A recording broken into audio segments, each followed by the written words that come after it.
Behind me is the remarkable Conwy Castle in Wales, one of the greatest medieval castles in the whole of Britain.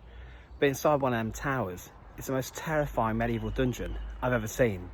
Let's explore it, shall we?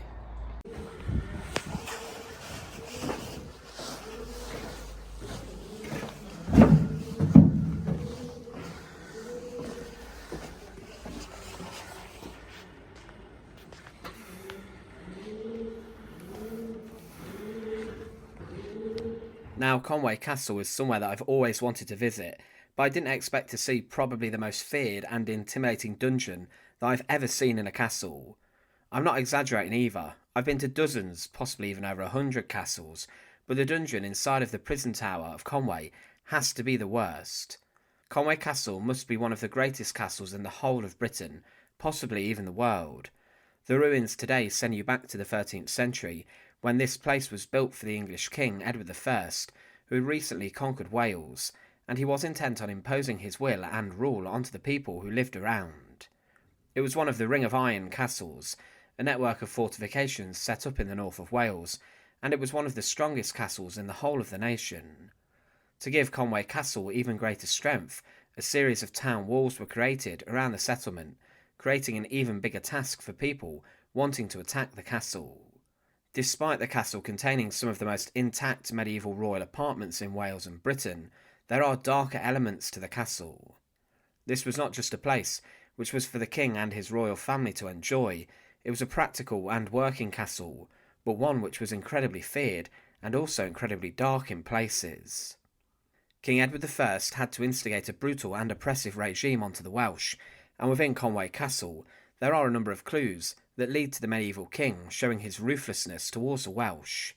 Nothing encapsulates the grand and dark nature of Conwy Castle than the fact there is a formidable tower known as the Prison Tower, which is accessed today by going through the Great Hall, the very room where huge banquets and events would take place. So just a short distance from the place where the king and his queen would entertain and have many guests, there were some unfortunate souls locked inside of the dungeon within the prison tower. The prison tower is found on the south side of the Great Hall, opposite the entrance to the hall, and the name of the tower gives the game away as to what its purpose was. The huge tower is massive, and it was a tower that had 2 upper floors, which contained rather comfortable apartments and rooms fitted with fireplaces and windows, but the lower levels of the prison tower were horrific and much darker. In the basement of the prison tower was a dungeon, in which prisoners would have been left to rot inside of.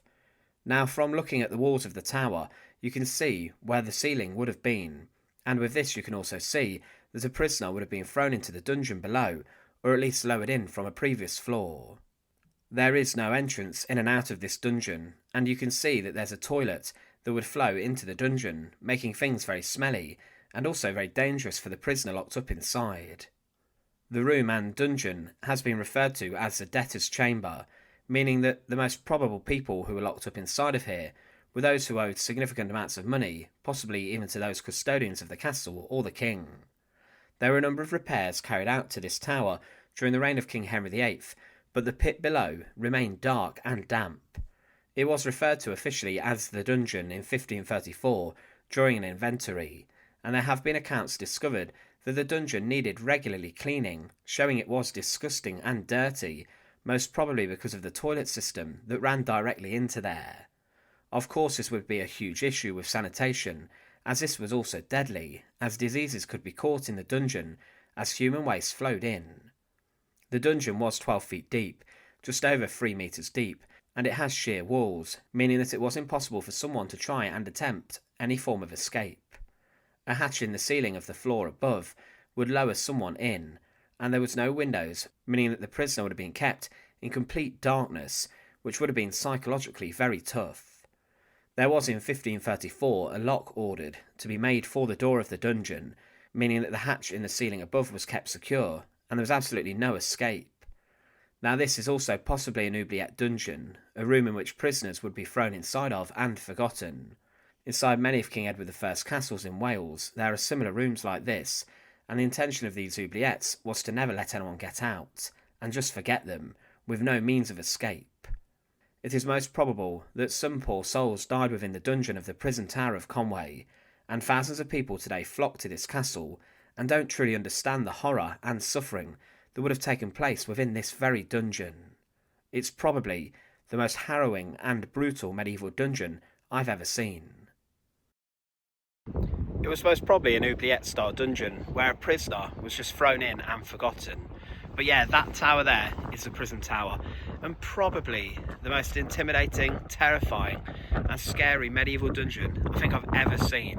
It's so dark and so deep in the bottom of that pit. It would have been completely dark, pitch black too, and a prisoner would probably have been starved to death, given no food or water too. Thanks for watching.